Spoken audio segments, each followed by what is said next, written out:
This is the International Anthony Burgess Foundation podcast. In this episode, we join the Burgess Foundation's Andrew Biswell as he talks to Dr Nathan Waddell about George Orwell, Anthony Burgess, and the art of dystopian fiction. Well, it's a pleasure to welcome to the Burgess Foundation podcast Nathan Waddell, who's a senior lecturer in 20th-century and Modernist literature at Birmingham University. He's the author of two books, Moonlighting, a book about Beethoven and literary modernism, and also Modernist Nowheres, Politics and Utopia in Early Modernist Writing. He's also published on John Buchan, very interestingly, and has edited the Cambridge Companion to 1984. So our subject is Orwell and dystopia, giving, I hope, equal weight to both of those. Nathan, welcome. I'm keen to start off by asking you how you first encountered Orwell's writing, and indeed how far your impression of him has changed since then. Well, thank you so much for having me. I mean, it's a real pleasure to be here. I first encountered Orwell at school, like I think a lot of people will have. I mean, I'm teaching a final year undergraduate module at Birmingham at the moment on Orwell. And most of the students who are taking that module encountered Orwell in that same way, you know, through GCSE or A-level study. And I'm no different. I'm no exception. I had a really sort of Orwell-obsessed A-level English teacher who built on the encounters with Animal Farm that we'd had at GCSE. And he sort of said to us one day, you know, if you like Animal Farm, you'll love 1984. So a few of us dutifully went away and read it. And I think like many people who are aged, 16, 17, 18, when they encounter a book like that, feel like their minds have just been ripped open and exposed to things that they didn't necessarily know about or knew about the world before. So for me, it was very much a rite of passage in that respect. And it was so sort of captivating that I wrote an incredibly bad stage adaptation of it, which my school was very indulgent, and we performed it at my school. It was okay, but it was an interesting exercise for me in retrospect now, thinking about it, of reading something, being completely swept away by it, and then being prompted to write something myself in response to it. So that was how I first came into sort of Orwell's orbit. Very interesting. I mean, my story is rather different. I was off school. I was ill. I was about 10 years old, and I found my sister's copy of 1984. And I kind of heard of it. I didn't know what it was about. And I tried to read it. I got quite a long way with it. I was very bored by the sex. I couldn't see the point of that at the age of 10. Quite enjoyed the torture and the rats. That seemed fairly interesting. And I guess I probably still feel the same way about the book, even after all these years. Now, one of the things that I hope we might touch on, one of the connections between George Orwell and Anthony Burgess is that they both began their careers as servants of the British Empire. Orwell, as we know from Burmese days and so on, was a policeman in Burma. Burgess, rather later, was an education officer in Malaya. But with Orwell, how do you think that experience of colonialism gets reflected in his writing? Yeah, it's a really interesting question. I think it's really fundamental. It's the key event for him in so many ways of his life. He goes from Eton, from being a school, a school pupil at Eton, and is then sent, across the world to the other side of the world. He chooses to go there instead of going, say, to university, which might have been a slightly more typical destination for somebody in his position. And so he goes to Burma, and he has the formative experience of his life, which comes to be extremely disturbing for him. If you read The Road to Wigan Pier, for example, in the second half of that book, when Orwell is looking back on his formative experiences and is trying to use that as a springboard for thinking about how socialism, how socialism might be thought differently in response to capitalism and the fascist menace in the 1930s. He touches on Burma so frequently in that as to signal how presently it was still in his mind. I know that quite a few scholars have written about this, so I'm by no means the first person to make this argument, but Burma is there in every single novel in some form, be it through allusions to the smell and taste of a jungle, for example, the sort of the sweaty heat of a jungle in, say, a simile in a novel, right up to the implications of what Orwell saw as the despotic implications of imperialism as a politics in 1984. So 1984, despite not really being about colonial experience, at least on the face of it, is shot through with Orwell's extreme concern about despotism and tyranny, and that begins for him in Burma. I mean, I wanted to read out, actually, because I was thinking about this the other day. There's a little passage in Burmese Days when the narrator describes the world of empire as a stifling, stultifying world in which to live. It is a world in which every word and every thought is censored. It's 1984. It's the beginnings of 1984. It's not that Orwell knows he's going to write that book in that moment, but it's all there. So for me, and as you say, as transmitted through Burmese Days is a key factor in thinking our way into Orwell's mind. Very interesting. And also, you've got me thinking about the novel that you've just edited. You're responsible for the World's Classics edition of A Clergyman's Daughter, one of the novels of the 30s that Orwell later kind of disowned and wanted almost sort of removed from his canon or his collected edition. Let's say a bit about that novel. It's always struck me as a much kind of underrated piece of the Orwell canon. Formally very interesting. You make a very good case for it as experimental. But how's it connected, do you think, to Orwell's other writing, especially his novels? Yeah, it is a strange book. So my mother just finished reading it, and she said, what a depressing book. and it's interesting that was her response to it, because I think there are lots of different ways of reading the novel and of sort of arriving at different interpretations of it. So although, as you say, Orwell was never particularly pleased with it and describes it in expletive-laden terms in sort of later years and just thought it was a mess and never really wanted anything to do with it ever again. There are so many aspects of it that are really fascinating here. I mean, you could view it as a novel about how to come to terms with writing novels, which might sound like a slightly odd thing to say, but we have to remember that Orwell really is quite a new fiction writer when he writes this book. There's Burmese Days, of course, and there's journalism sort of swirling around his head, but he's not really practiced as a novelist and doesn't really get practiced until he is almost at the end of his life. So it's a strange book, and its main influence, particularly in its most experimental section, so the central section, which derives a lot of its formal properties from James Joyce's Ulysses, is as a gesture. I think it's fascinating. It's a really interesting kind of move on Orwell's part to try and for a time anyway, to write in the mode of a writer that he admired. This is often just not known. A lot of people just don't know that this aspect of Orwell's output even exists. So for that reason, I think it's worth paying attention to.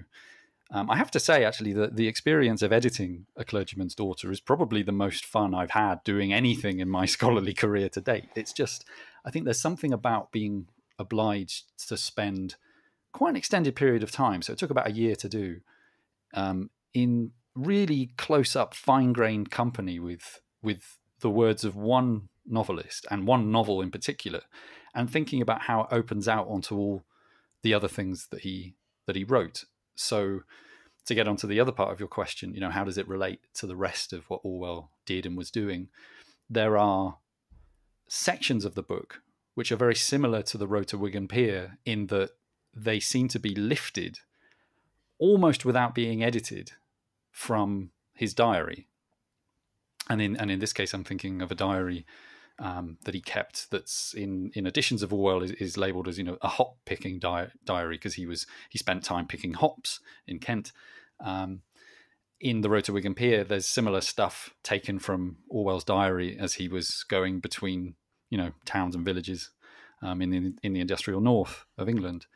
So there's an element of A Clergyman's Daughter which is sort of very thinly disguised, quickly written diaristic material, which is kind of awkwardly packaged together with a really curious novel of coming into adulthood through a set of bewildering experiences that occur to the protagonist, Dorothy Hare, which is Orwell's only woman protagonist, and is debatably successful, I think, although much more successful than perhaps Orwell liked to admit.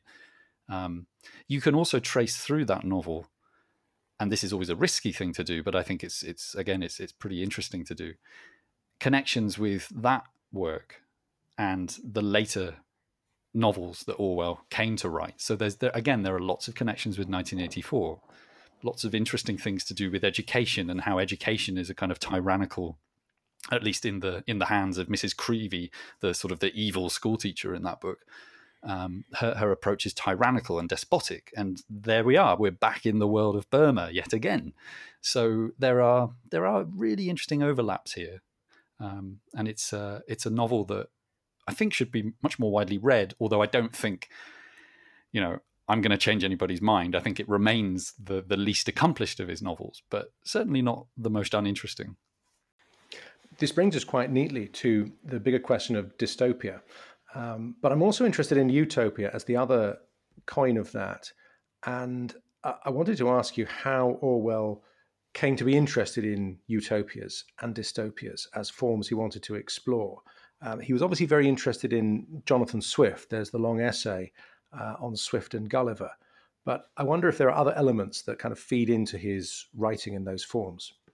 Yeah, I mean, we know that one of the earliest encounters Orwell had with the genre of utopian writing specifically was H.G. Wells's book A Modern Utopia, and it seemed to have prompted something in him, gave him the thought that one day he would like to write something similar, and eventually that comes to be true.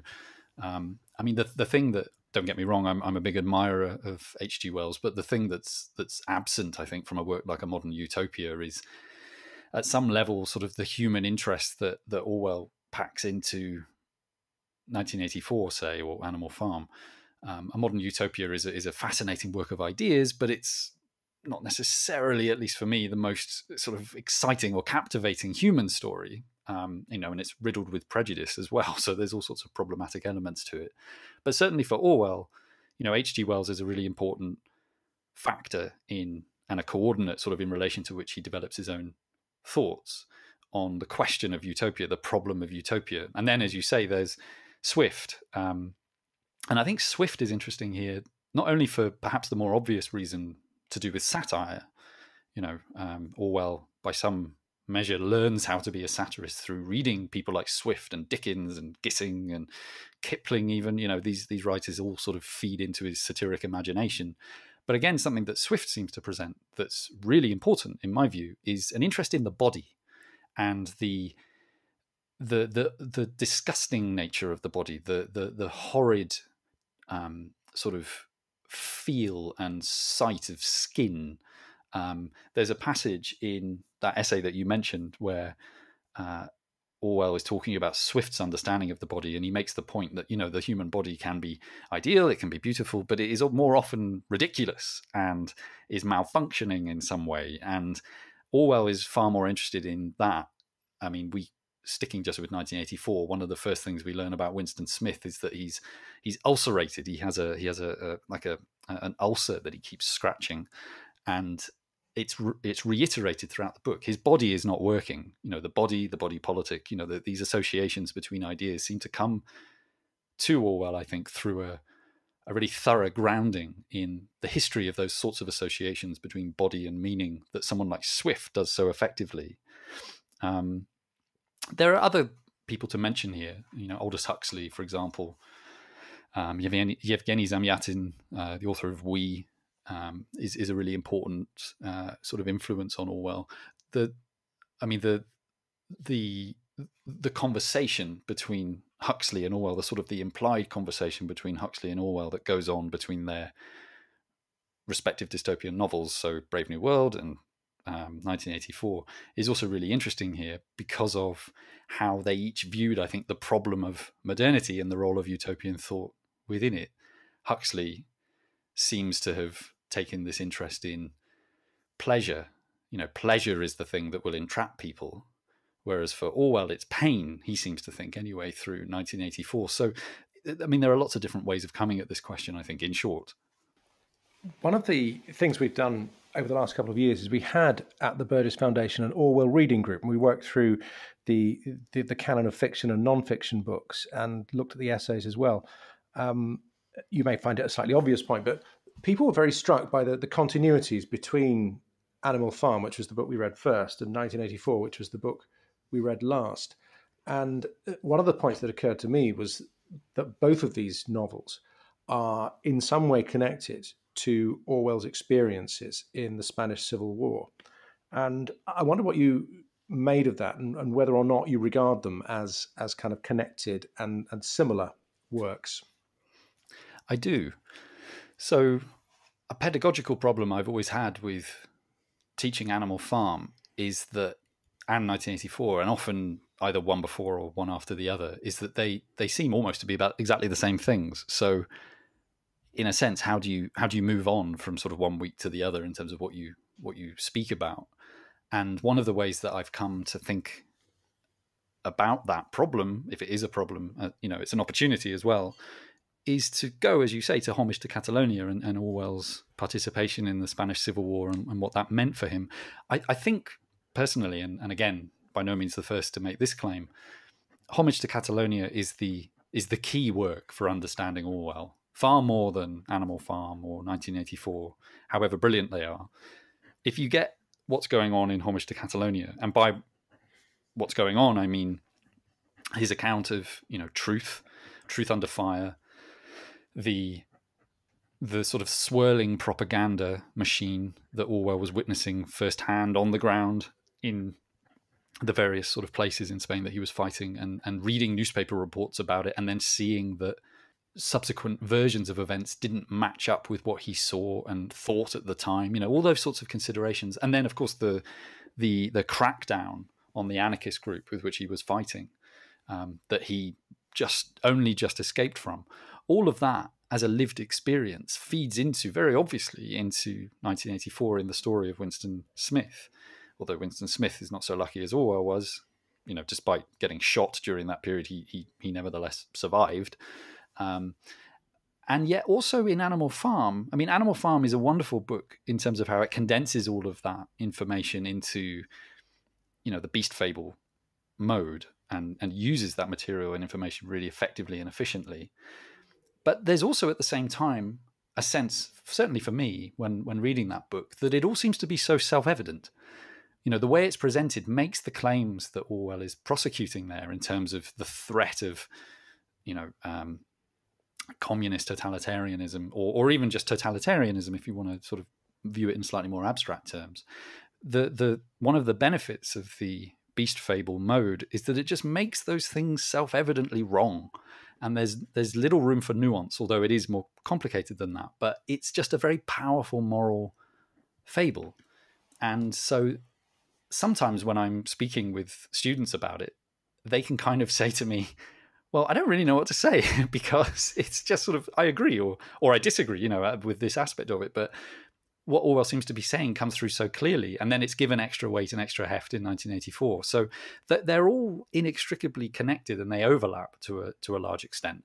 But certainly what I would say to people who perhaps haven't read Homage to Catalonia is, if you read that book with 1984 and Animal Farm in mind, you will see so quickly and so clearly how Orwell wasn't just writing about an abstract thing that he never experienced. Because he mentions in other essays that, he has no inside first-hand knowledge of Soviet Russia, but he does have first-hand insider knowledge of what was going on there in the form of how it was happening in Spain, in revolutionary Spain. So it's a key work. And Lisa Mullen, who's edited the new edition of that for the Oxford World's Classic Series, gives, that side of it a huge amount of heft and importance. Going on, I suppose, to 1984, but still thinking about some of the questions we've been considering to do with form and genre. It seems to me that 1984, it's quite an odd book, and maybe generically it hasn't got that much in common with Orwell's other novels, though it always seems to me one of the things it has got a lot of in common with is his political essays. And I'm thinking in particular of the section where Winston sits down and he reads the book, the Goldstein book. But thinking about 1984, I wonder whether that particular novel coming right at the end of his career, and clearly if he'd lived longer, I'm sure he'd have written many other books, kind of distorts our impression of what he set out to do as a novelist. And I wonder what you make of that. There's a really interesting remark that Burgess makes in 1985 near the beginning when he says that only Bertrand Russell saw that this, meaning 1984, was that rare thing, a philosophical novel. And I think that has become the way a lot of readers tend to think about the book, even if they've not read it, even if they've only heard of it sort of secondhand or at third hand. They think of it as a philosophical novel or a novel of ideas, a story where opposed thoughts are pitched against one another. And through a story, those things are, they either are or are not resolved.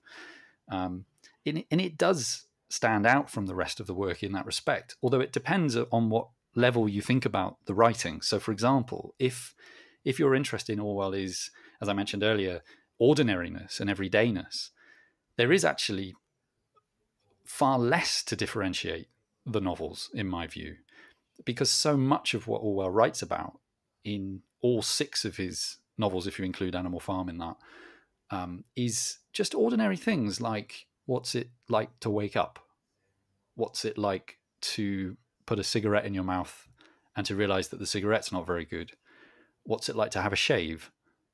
What's it like to walk down a street? These things are not necessarily the stuff of dystopia, although they do become that in Orwell's hands, but they are everywhere in his writing. So if you come at Orwell from the position of someone who has only encountered Orwell through the dystopian work, then you are going to have a slightly odd sense of what he's doing as a novelist. And that, for example, is one of the reasons why I wanted to set up a module about Orwell at university, so that people could have the opportunity, much like you did in the reading group that you mentioned, to read through everything, the large works that he wrote, and to see both the differences and the continuities across all of those long books. I mean, I think the question of distortion, to what extent this distorts, our impression of him, I think one of the mistakes that we might make here is, as you say, thinking about Orwell as the last book, as the culminating work. It turned out to have been that because he dies shortly after it appears. But we know from, if you consult the Peter Davison complete works, that magisterial 20-volume set of Orwell's writing, there are sketches and notes in there at the very end in the final volume for material that Orwell wanted to write after 1984. And interestingly, he wanted to go back to Burma. He wanted to write another Burma-inflected, Burma-focused work of fiction. So there's a lot of threads coming together here from our conversation, Burma running through all of this. And it was clearly going to carry on running through all of it. But also Orwell didn't necessarily think of 1984 as the last word on him as a novelist. He had other things that he wanted to achieve and unfortunately was not able to pursue them. I remember reading his notes about an essay that he didn't live to write out in full, about evil in war and about the importance of architecture and big houses in the novels of Evil in War. And I'd have been fascinated to see that had he lived to accomplish it. And as you say, it's clear that there were other works, rather different works, that he was planning.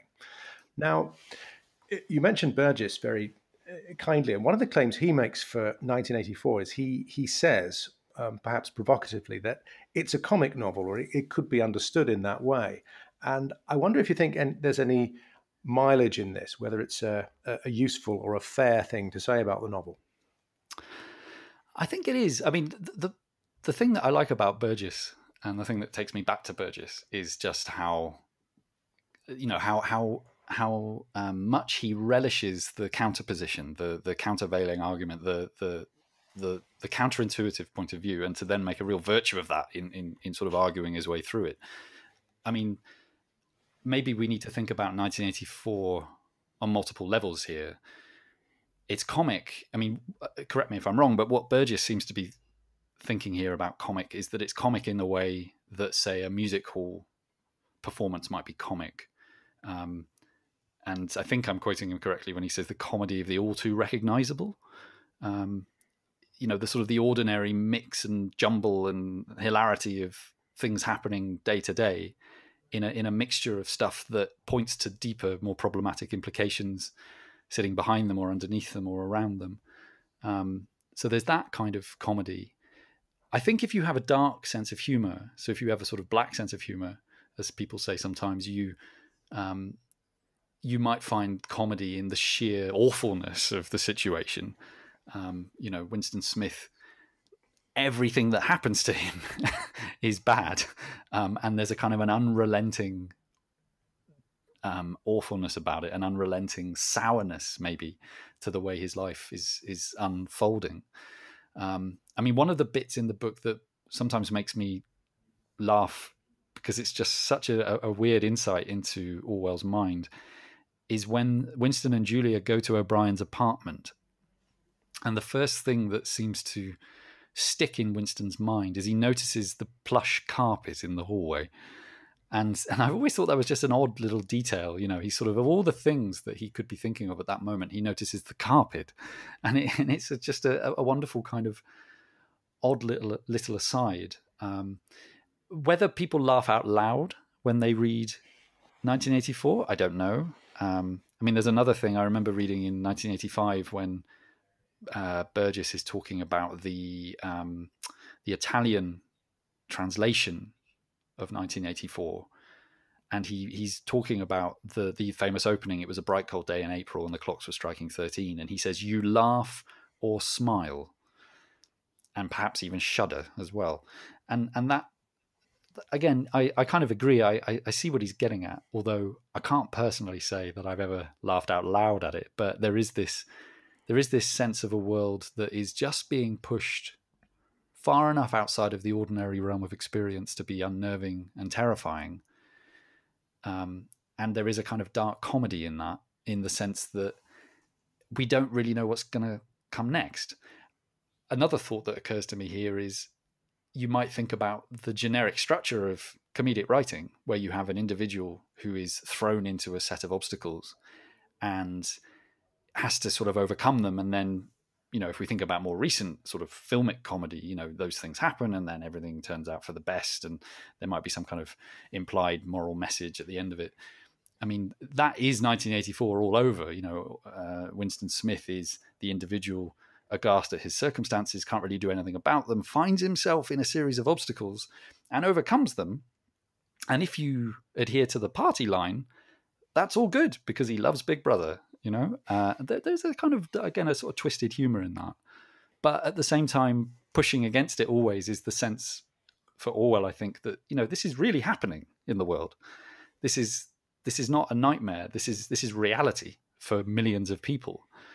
And he's trying to write his way to a position of alerting as many people as possible to that fact in an imaginatively persuasive form. I think there's a lot of gallows humor that Burgess recognizes in 1984, which is completely continuous with his own practice. I'm thinking of the Enderby novels, which pick up on a number of the things you've mentioned, the kind of shame and distaste anyway, about the physical body and the ways in which it can let you down. And also the whole sense of humiliation that each thing that happens to Winston or to Enderby maybe in the Burgess novels is kind of slightly more appalling than the thing that's just happened. And there's a sense of both writers, I think, sort of testing their characters to see how much they can endure. And maybe that's something quite important that, I see only now, as you've spoken about it, that Burgess is taking from Orwell, which isn't really a kind of formal or generic thing, but it's an approach to story and character and so forth. Yeah, I mean, I completely agree with that. I mean, the protagonist of A Clergyman's Daughter, Dorothy Hare, that novel in many ways is is a testing ground for how much she can endure. She just goes through. She's physically assaulted. She's thrown out on the street. She has to work for a slave driver in the form of Mrs. Creevy, and then she returns to the patriarchal environment from which she originally was forced out through circumstances not of her own making. And we have to decide what to make of that. Is it a happy ending or a sad ending? Putting it very reductively. Orwell seems to have been fixated on this. I think partially because his own life was a sequence of similar encounters. He was constantly ill, then was shot, survives, ill again, and on it goes. He had a very poor physical existence in that sense. He was always aware of his body for the wrong reasons, and that surely has to make itself felt in imaginative writing. And certainly people have made the claim, the very convincing claim to me, that 1984 is the work of an ill, dying man. And you can feel that somehow in the prose. Burgess makes the point, writing about 1984 in the first half of 1985, his commentary on Orwell, that he says you could read this novel, Orwell's novel, as a documentary account of what England was like after the end of the Second World War, a time of great shortages and rationing and deprivations. And I wonder what you make of that as an argument, how true it seems to your own experience of reading the book. I think, I agree pretty completely, to be honest. It's more 1984 when I first read it. So, as I say, back when I was at school, it seemed to me to be this imaginative projection, this fantasy about power and torture and horror. And John Bowen, actually, in his edition, so this is another edition in that series that I mentioned, the Oxford World's Classic edition of Orwell, in his introduction to 1984, he makes this claim, that the book is a horror book, a Gothic novel that has a lot of horror and terror to it. Over time, I've increasingly come to appreciate how Orwell was really writing about the moment in which he was alive, the sort of the bombed remnants of a world, and turns that into a driving form of narrative interest. The book is, we can get a sense for what it might have felt like to walk through a street destroyed during the Blitz by reading 1984. There are so many moments in it where that sort of physical environment and, the architectural ruins of such an environment loom so largely that to say that it's about the future is, I think, just incorrect. It's not, for me, a book about the future. It's a book about the present in which it was written. And at some level, that's merely to repeat the cliche of, how most understandings or most definitions of dystopia are articulated, which is to say that they're not really about the future, they're about the moments in which they're produced, which is a truism as well as a cliche. But at the same time, I think it's really important to appreciate that, specifically in the case of Orwell, precisely because of its influence. It's become so omnipresent and so thoroughly available to people as a shorthand for talking about political developments in the late 20th and now 21st century. That we have to remind ourselves of the specificity of its intervention. It is a book of its time and is limited by that, but also has, it is valuable because of that as well. So it's a complex kind of relationship between history and the present and the future there for Orwell. And we do well to be cognizant of that when we're talking about it, I think. Do you think it's a novel that's sometimes misused in contemporary discourse? I'm thinking particularly of some right-wing people being banned from Twitter or other social media platforms might claim they're the victims of some kind of what they would call Orwellian censorship. And I wonder if that is a fair reading or a misreading of the novel. Yeah, Dorian Lynskey talks a fair bit about this in his book on Orwell, on 1984 specifically, The Ministry of Truth, that came out a little while ago, and makes the claim there, again picking up on a lot of earlier scholarship, that Orwell kind of has meant anything to anybody over time. There's always been different groups of sometimes quite starkly opposed political persuasions that find their Orwell in 1984. So it's a sort of what some people call it, like a Rorschach test of a book. You look into it and you see what you want to find. I mean, the claim specifically about being banned from Twitter for saying something that, perhaps you shouldn't have, putting it mildly, is Orwellian somehow, in the sense of the sort of that totalitarian censorship. I think is just ludicrous. Not only because Twitter is an entirely voluntary form of communication, you don't have to use it. Obviously, it enables an enormous reach, and it's a massive platform on which to speak if you choose to use it, or can be. But the claim that somehow that's preventing people from being heard is laughable to me, not only for those reasons, but also because a lot of the people who are making those claims, particularly in the American context, I'm thinking of members of a certain recently departed political family here who recently left the White House, are so massively influential in other respects and could quite easily be heard in all sorts of other ways, and are often being heard even as they say those things. They're often, writing articles in newspapers, or they're on television, or however they're being sort of put into the public eye. So Orwell has become the wrong kind of shorthand for certain complaints, and because of that, it's really important to keep reading the book rather than talking about the book, if Orwell is the person you want to talk about, because the discourse that's grown up around his work and the sort of the reputational language that's come about as a consequence of it has floated away from the particularities of the novel to such an extent that often people just aren't talking about Orwell anymore when they say Orwellian. They just mean prevented from saying something I'd like to say, and often forgetting that what they want to say is vicious or abusive or racist or intolerant in some form, and they shouldn't be saying it in the first place.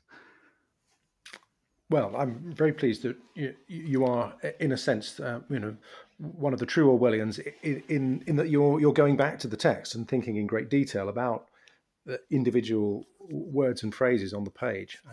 That's very cheering in all kinds of ways. I wanted to ask you also about the appendix, the Principles of Newspeak, which appears at the end of 1984. And it seems to me that's quite a difficult piece of writing. There are questions of tone and irony, maybe even elements of satire and joking there. How do you think we should read that closing section of the novel? Yeah, this is a difficult one.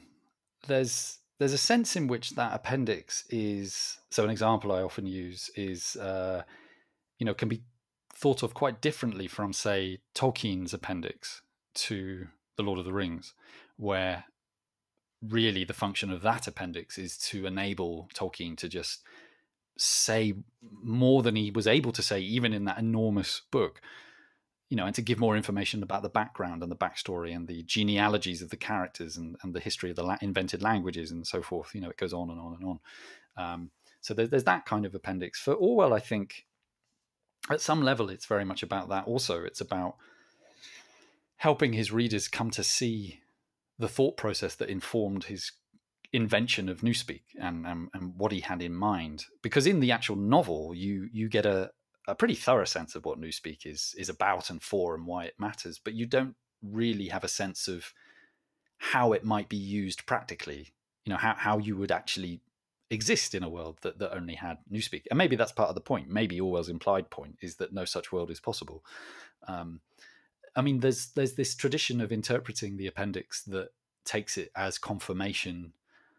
Margaret Atwood, for example, and several others are sort of in this camp where they view it as confirmation that the world as we see it told to us, the world of Oceania, has fallen away because the Newspeak appendix is written in non-Newspeak. It's written in sort of ordinary English. And so if that's true, then that suggests another moment in the history that Orwell was imagining, when one could look back at the period of Newspeak that is now safely over and write about it as a historian. I like that argument, but I'm not persuaded by it, because if that's true, then what a woefully ineffective way of making that argument. On Orwell's part, there surely would have been better ways of doing it, namely making it part of the story, I would have thought, and actually trying to incorporate that somehow into the complexities of the fiction. One of my PhD students at the moment, a chap called Liam Knight, is writing a PhD thesis about what he's calling endotextuality, and the sort of the incorporation of texts within texts in dystopian writing. And he's really giving some long thought to this. And it's very clear that once you start to think about the appendix to 1984 as a sort of origin point for this mode of structuring a dystopian novel, that opens out onto lots of other works. So another obvious comparison point here is The Handmaid's Tale, which has a similar ending, although it functions in a different way. In there, it's called Historical Notes. But the sort of the political implications of that, in contrast to the Newspeak appendix, are quite different. I just wanted to say one final thing about the satire or the irony that might be there. I mean, maybe that the argument that the appendix somehow suggests that Oceania could never come about, and if it did, would fall away, is naive. There's every sign then and now that these sorts of futures are entirely possible, and in fact desired by quite a large slice of the voting public, let alone the kind of oppressed public. So I think part of what Orwell is perhaps signaling there is an irony about being too comfortable about the thought that there might be such a moment, that there might be a moment where the history of a place like Oceania has been superseded. This is maybe sort of arguing quite abstractly around the novel's particulars, but perhaps what the ending of 1984 is really getting us to think about is not the possibility of overcoming Oceania, but preventing it from coming into place at all to begin with. And that, I think, aligns Orwell with someone like J.G. Ballard, who, and Burgess, for wanting always to say, beware the signs, look around carefully, take note of what's happening in your environment. And these early warning signals that we're writing about as novelists and sort of elaborating on and building entire fictional worlds off the back of, here's how you might spot them. And once spotted, do something about it. Don't let this happen. That's Orwell's position by the end of his life, I think. I wanted very briefly, perhaps, to bring in some of the Birdish dystopias. Obviously, there is A Clockwork Orange, but also there's the second half of 1985, a rather sort of difficult book, not universally acclaimed as a complete success, even by the people who like Burgess.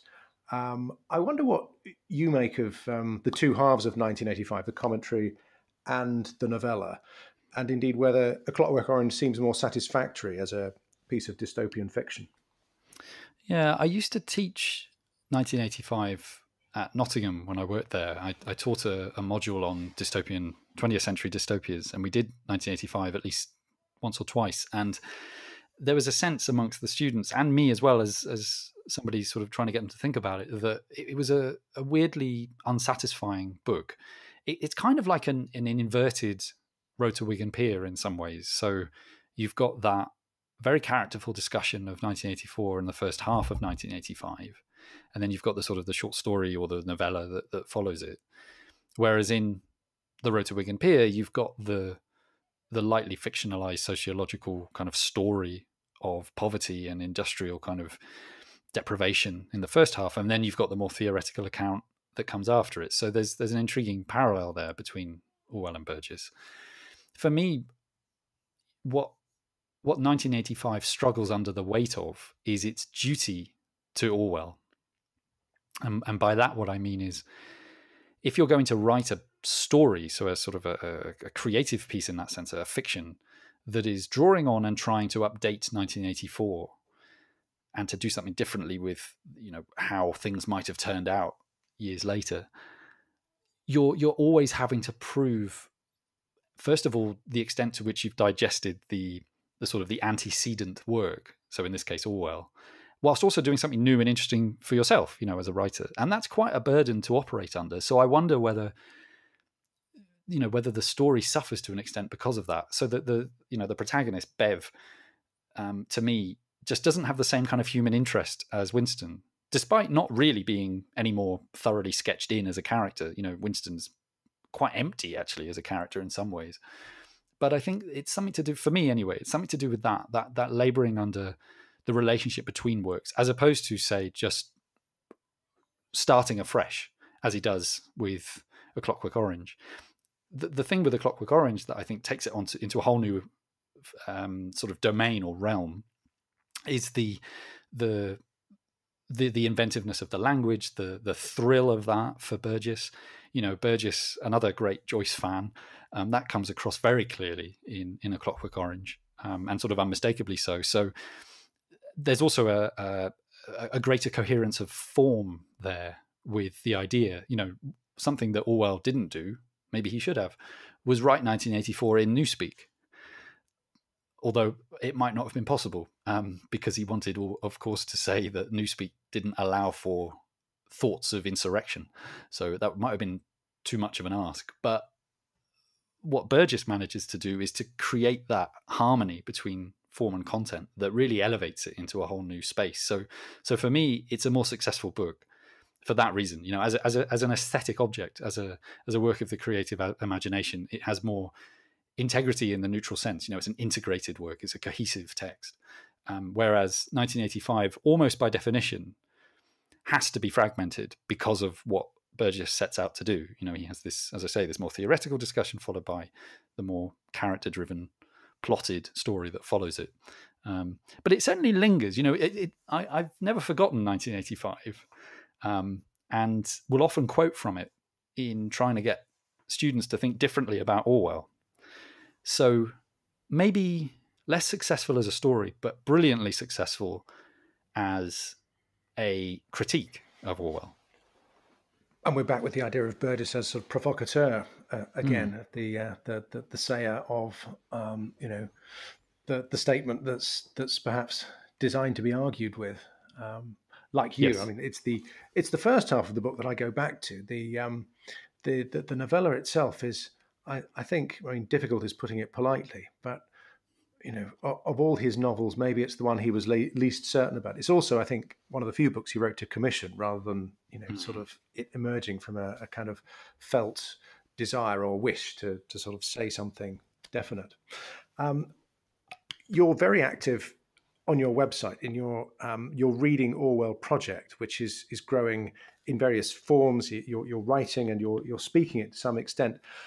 For people who don't know it, could you just sort of outline what are the aims of that project and what you've discovered through the doing of it? Yeah, it began pre-COVID, pre-pandemic, and I was just sort of toying with possibilities. I'd, at an earlier point, set up a podcast which was kind of in the mold of Jim Al-Khalili's The Life Scientific, where he gets people on as sort of fellow scientists and he just talks to them about their career. And I wanted to do something similar with that, and I had a go, and I made a series of it. And this is all just me doing it on my own, so it's very kind of rough and ready. And that taught me a lot about just how one can articulate things differently in the medium of talking, of conversation. And so I'm going to continue with that podcast, but it led indirectly to this Reading Orwell project, which for me is an attempt to give myself the opportunity through writing about Orwell's texts chapter by chapter and then recording those things and sort of disseminating them through the airwaves, sort of paying a real close attention to his work. So Reading Orwell began and will continue after I've got through the current phase of it as a series of chapter by chapter commentaries on 1984.